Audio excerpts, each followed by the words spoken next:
Hello बच्चों, कैसे हो आप सब। हम आशा करते हैं आप सब अच्छे होंगे। हमारे यूट्यूब चैनल में आपका स्वागत है। हमारे यूट्यूब चैनल को ज़्यादा से ज़्यादा सब्सक्राइब करें, लाइक करें, कमेंट्स करें, शेयर करें। हम पढ़ने वाले हैं राउल्ट्स का नियम। क्या होता है राउल्ट्स का नियम? बहुत बार बोर्ड एग्ज़ाम में इससे संबंधित क्वेश्चंस पूछे जाते हैं। क्या होता है राउल्ट्स का नियम? इसके सूत्र पर जो है आंकिक प्रश्न, न्यूमेरिकल्स पूछे जाएंगे। तो बहुत इम्पोर्टेंट टॉपिक है ये। 2024 के लिए जो बोर्ड एग्ज़ाम है उनके लिए बहुत इम्पोर्टेंट टॉपिक है राउल्ट का नियम।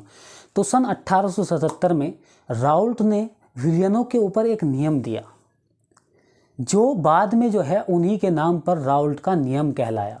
इस नियम के अनुसार शुद्ध विलायक में, कोई आपके पास विलायक है, शुद्ध विलायक है, शुद्ध विलायक में कोई अवाष्पशील विलेय या पदार्थ घोलने पर या मिलाने पर, तो अवाष्पशील पदार्थ ऐसे पदार्थ जिनकी वाष्प ना बनती हो, तो जैसे शर्करा, ग्लूकोज आदि, तो ऐसे पदार्थ होते हैं जिनकी शर्करा नहीं बनती। तो शुद्ध विलायक में कोई अवाष्पशील पदार्थ या विलेय घोलने पर प्राप्त विलयन के वाष्प दाब में, जो प्राप्त हमारे पास विलयन बना है उसके वाष्प दाब में आपेक्षिक अवनमन, वाष्प दाब में आपेक्षिक अवनमन उसमें उपस्थित, उस विलयन में उपस्थित, जो विलयन बना है उस विलयन में उपस्थित विलेय के मोल प्रभाज के बराबर होती है। तो इसे ही हम क्या कहते हैं? राउल्ट्स का नियम कहते हैं।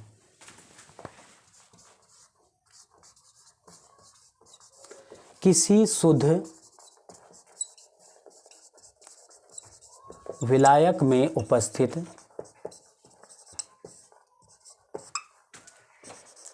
कोई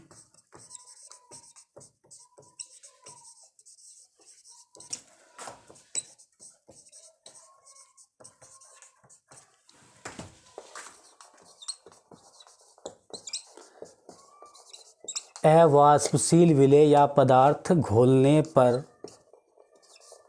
प्राप्त विलयन के वाष्प दाब में आपेक्षिक अवनमन, आपेक्षिक अवनमन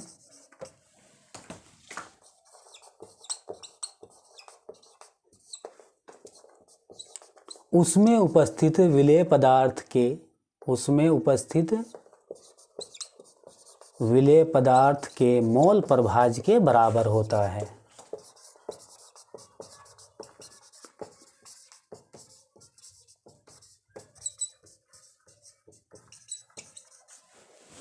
और इसे ही हम क्या कहते हैं? राउल्ट का नियम कहते हैं। अब यहाँ हम एक पात्र ले लेंगे। ये कोई पात्र या बर्तन है, इसके अंदर हमने शुद्ध विलायक भर रखा। ये कोई बर्तन है या पात्र है, इसमें हमने कोई शुद्ध विलायक भर रखा और इस विलायक के जो मोल है वो कैपिटल N है। मान लेते हैं कि कैपिटल N है और इस विलायक का जो वाष्प दाब है वो P0 है। इसके बाद इसमें कोई अवाष्पशील विलेय मिला देंगे, अवाष्पशील विलेय ऐड करेंगे या इसमें घोलेंगे, जिसके जो मोल है वो स्मॉल n है। तो अवाष्पशील विलेय मिलाने पर जो विलयन प्राप्त होगा, ये जो विलयन प्राप्त हुआ है उसका वाष्प दाब PS है। इस विलायक में अवाष्पशील विलेय मिलाने पर जो प्राप्त विलयन प्राप्त हुआ है उसका वाष्प दाब PS है। तो विलायक में, शुद्ध विलायक में अवाष्पशील विलेय मिलाने पर जितना वाष्प दाब में आपेक्षिक अवनमन हुआ, तो आपेक्षिक अवनमन होगा P0 माइनस PS। यानी कि पहले जितना वाष्प दाब था, अवाष्पशील विलेय मिलाने पर जो वाष्प दाब हुआ, उन दोनों के जो अंतर को हम कहेंगे आपेक्षिक अवनमन, यानी कि वाष्प दाब में आपेक्षिक अवनमन। इस विलयन में उपस्थित, ये जो विलयन हमने बनाया है, इस विलयन में उपस्थित विलेय के मोल प्रभाज के बराबर होगा। यानी कि हम कह सकते हैं कि जो राउल्ट का नियम है वो P0 minus PS upon P0 is equals to होगा X विलेय, यानी कि विलेय के मोल प्रभाज। और हम जानते हैं कि जो विलेय के मोल प्रभाज है या एक्स विलेय है, तो जिसका मोल प्रभाज निकालना हमें, उसके मोलों को हम ऊपर रख देंगे और विलयन के अंदर जितने भी अवयव है उन सभी के मोलों के योग को हम अपोन में कर देंगे। यानी कि एक्स विलेय बराबर होगा n upon n plus n, यानी कि विलेय के मोल अपोन विलयन के कुल मोल। तो यहाँ पर हम रखेंगे P note minus P S upon P note is equals to होगा small n upon small n plus capital N। तो ये राउल्ट्स का नियम होगा। अब राउल्ट्स का जो नियम होता है वो अति तनु विलयनों पर लागू होता है। यानी कि ऐसे विलयन जिनमें विलेय की बहुत कम मात्रा विलायकों में घुली होती है, बहुत ही कम मात्रा विलायकों में घुली होती है, तो ऐसे विलयनों को हम तनु विलयन कहते हैं, अति तनु विलयन कहते हैं। तो यदि विलयन अति तनु होता है तो हम कह सकते हैं कि जो n प्लस कैपिटल N है, यानी कि जो विलयन के कुल मोलों की संख्या है वो विलायक के मोलों की संख्या के क्या होगी, बराबर होगी। यानी कि हम यहाँ से कह सकते हैं कि जो P note minus P S upon P note है वो small n upon capital N होगा। तो स्मॉल n और कैपिटल N होगा। तो विलेय के जो मोल है वो हमने यहाँ पे स्मॉल n से रिप्रेजेंट कर रखा। तो मान लो विलेय का जो भार है या विलेय का जो द्रव्यमान है वो स्मॉल w है और विलेय का जो अणुभार है वो स्मॉल m है। इसी प्रकार जो है जो विलायक है हमारे पास उसको हमने, उसके मोलों को हमने कैपिटल N से यहाँ पर रिप्रेजेंट कर रखा। तो विलायक का मान लेते हैं कि जो विलायक का द्रव्यमान या भार है वो कैपिटल W और जो विलायक का जो अनुभार है वो कैपिटल M है। तो इस वैल्यू को यहाँ पे हम पुट कर देंगे। तो P note minus P S upon P note is equals to जो होगा वो होगा small w upon small m capital W upon capital M। तो यहाँ बाहर के बाहर और अंदर के अंदर गुना कर देंगे तो आ जाएगा हमारा P note minus P S upon P note is equals to होगा small w into capital M upon small m into capital W। तो हमारा जो राउल्ट का नियम निकल कर आ जाएगा वो P note minus P S upon P note small w into capital M upon small m into capital W होगा। जहाँ पर P नोट क्या है, जहाँ P नोट शुद्ध विलायक का वाष्प दाब है, शुद्ध विलायक का वाष्प दाब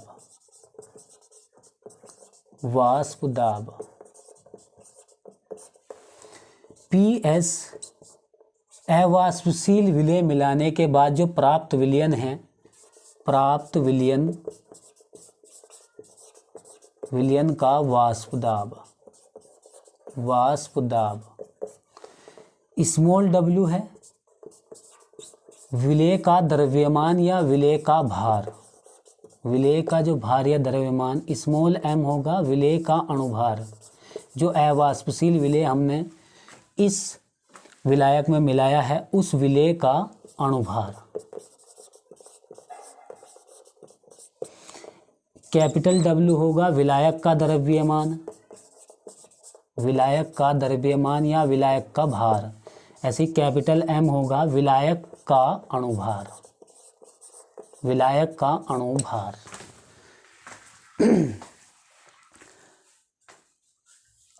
अब आप स्क्रीनशॉट ले लो इसका। उसके बाद आगे चलते हैं कि इस सूत्र का निगमन कैसे हुआ, अब हम आगे देखेंगे। यानी कि राउल्ट्स के जो नियम है उसकी स्थापना कैसे हुई, तो अब हम वो देखेंगे।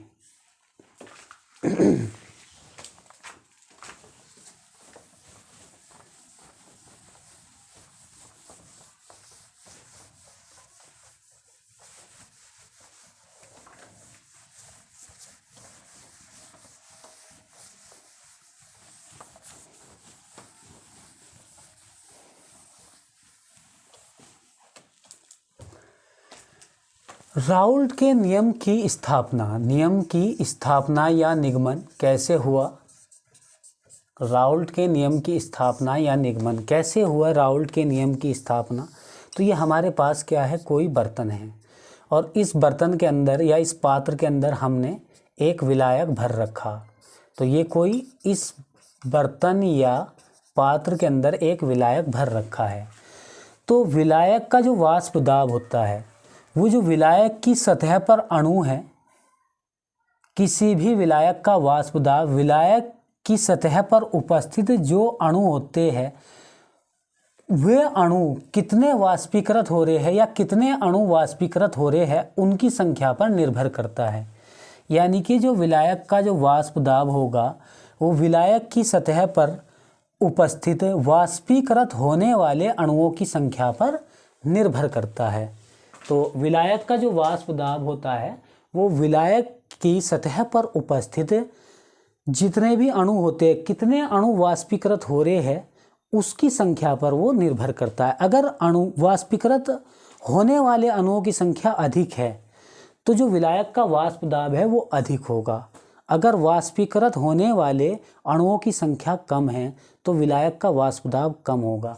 अब जब हम इसमें कोई विलेय, अवाष्पशील विलेय मिलाते हैं, जब हम कोई अवाष्पशील विलेय इसमें मिलाते हैं, तो जो अवाष्पशील विलेय है, उसके अणु विलायक के सतह के जो अणु हैं, इनके मोल कुछ मोल प्रभाज का वाष्पीकरण नहीं होने देते, जिस कारण प्राप्त जो विलयन है, जो हमारे पास विलयन प्राप्त हुआ, उसका वाष्प दाब घट जाता है, थोड़ा सा कम हो जा। तो जो कम होता है उसी को ही बोलते हैं आपेक्षिक अवनमन। और वो जो आपेक्षिक अवनमन हुआ है, यानी कि विलयन का जो वाष्प दाब है, वो विलायक के मोल प्रभाज के समानुपाती होगा। यानी कि विलयन का वाष्प दाब PS विलायक के मोल प्रभाज के समानुपाती होता है, होता है। यानी कि हम कह सकते हैं PS समानुपाती है विलायक के मोल प्रभाज, और जिसके निकालने उसको कैपिटल N ऊपर रख देंगे और small n plus capital N। मान लेते हैं कि जो विलेय के मोल है वो स्मॉल n है और विलायक के मोल कैपिटल N है, और विलायक के हमें मोल प्रभाज निकालने, तो जिसके निकालने उसके मोल अपॉन कुल मोल, यानी कि विलयन के मोल। तो जब हम समानुपाती हटाएंगे, समानुपात हटाते हैं तो कोई ना कोई स्थिरांक आता है, यानी कि PS बराबर क्या होगा, यहाँ पर K एक स्थिरांक आ जाएगा, जिसे कहेंगे समानुपाती स्थिरांक N upon small n plus capital N। तो जहाँ K क्या है, जहाँ K समानुपाती स्थिरांक है, समानुपाती स्थिरांक है। जब विलयन में इस विलायक में अवाष्पशील विलेय मिलाने से पहले इस विलयन के अंदर, जो विलयन हमारे पास है, इस विलयन के अंदर जो विलेय के मोल होंगे वो क्या होंगे, 0 होंगे। यानी कि इस विलायक में विलेय मिलाने से पहले जब तक हमने विलेय नहीं मिलाया, तब तक विलायक के मोल इस बर्तन के अंदर होंगे। तो हम कह सकते हैं कि उस टाइम विलेय के जो मोल होंगे वो 0 होंगे, और जो हमारा विलायक का वाष्प दाब है वो उस विलयन के वाष्प दाब के बराबर होगा। यानी कि P0 हम कह सकते हैं PS के इक्वल होगा, जब N क्या होगा, 0 होगा। तो हम यहाँ पर रखेंगे PS इक्वल्स टू K, ये मान लो समीकरण 1 है, तो N अपॉन 0 प्लस N, तो N बाई N 1 हो जाएगा, तो PS आ जाएगा K के इक्वल। क्योंकि हम जानते हैं कि P0 जो है वो PS के इक्वल है, तो हम यहाँ पर रख सकते हैं कि अगर PS K के इक्वल है तो P0 भी K के इक्वल होगा। तो हम कह सकते हैं कि PS equals to P0 N upon n plus n, यानी कि इसकी वैल्यू को हम समीकरण 1 में पुट कर देंगे। तो यहाँ से P S equals to P naught N upon n plus n होगा। तो अब इस वैल्यू को जो है इधर ले आएंगे तो ये डिवाइड में आ जाएगी P S upon P note n upon n plus n। इन दोनों व्यंजक जो आए हैं हमारे पास, लेफ़्ट और राइट के जो दोनों व्यंजक आए, इन दोनों को 1 से घटा देंगे। दोनों व्यंजकों को 1 से घटाने पर, 1 से घटाने पर तो 1 minus P S upon P naught 1 minus n upon n plus n। तो यहाँ P note minus P S, P note minus P S upon P note is equals to होगा n plus n, n plus n और minus n और upon में हो जाएगा n plus n। तो n से n कैंसिल आउट, तो हमारा जो आएगा वो आ जाएगा यहाँ पर P note minus P S upon P note is equals to होगा n upon small n plus capital N। तो ये इस तरह से राउल्ट के नियम की स्थापना हम कर सकते हैं। तो यहाँ पर आप आपेक्षिक अवनमन आया है वो विलेय पदार्थ के मोल प्रभाज के बराबर आया है। तो आप इसका स्क्रीनशॉट ले लो।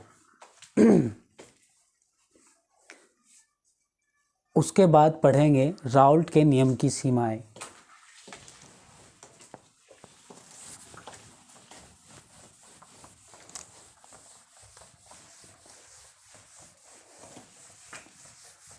तो राउल्ट के जो नियम की सीमाएं,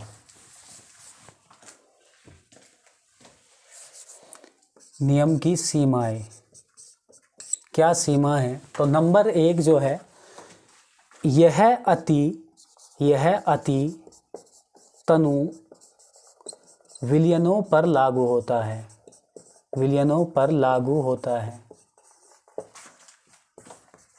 यह अति तनु विलयनों पर लागू होता है।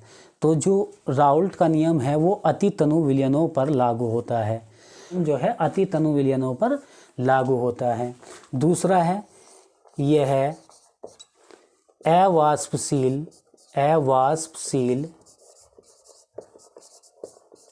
विलेय के विलयनों पर लागू होता है, विलयनों पर लागू होता है, लागू होता है। तो यह नियम केवल अवाष्पशील विलेय के विलयनों पर ही लागू होता है, क्योंकि अगर आप वाष्पशील विलेय मिला देते हैं तो जो वाष्पशील विलेय मिलाया है उसका वाष्प दाब और विलायक के वाष्प दाब को थोड़ा सा बढ़ा देगा, इस वजह से, क्योंकि दोनों कंबाइंड कर जाएंगे। तो इसलिए यह अवाष्पशील विलेय के विलयनों पर लागू होता है। यह वैद्युत अपघट्य के विलयनों पर लागू नहीं होता, विलयनों पर लागू नहीं होता है, लागू नहीं होता है। तो वैद्युत अपघट्य विलयन ऐसे पदार्थ जो आयनीकृत होते हो, यानी कि किसी आप विलायक में डाल दे तो आयनीकृत हो जाएंगे, तो वे उसकी वजह से, आयनीकृत होने की वजह से उनके अणुओं की संख्या बढ़ जाएगी, जिसके कारण आपेक्षिक अवनमन अधिक होगा, यानी कि अवनमन और ज़्यादा बढ़ जाएगा।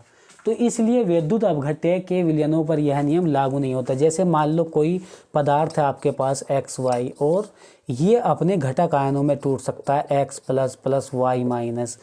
तो चूँकि ये अपने आयंस को, अणुओं की संख्या को दोगुनी कर रहा है, तो किसी भी विलयन के अंदर अणुओं की संख्या बढ़ने की वजह से उसमें अवनमन और अधिक होगा। इस वजह से ये वैद्युत अपघट्य के विलयनों पर लागू नहीं होता। और चौथा जो सीमा है वो ये है कि जब राउल्ट का नियम हम करते हैं तो ताप स्थिर रहना चाहिए, ताप जो है वो ताप स्थिर होना चाहिए, यानी कि ताप एकदम फिक्स होना चाहिए, जो टेम्परेचर है वो फिक्स होना चाहिए, ताप स्थिर होना चाहिए। तो ये सीमाएं है किसकी, राउल्ट के नियम की सीमाएं।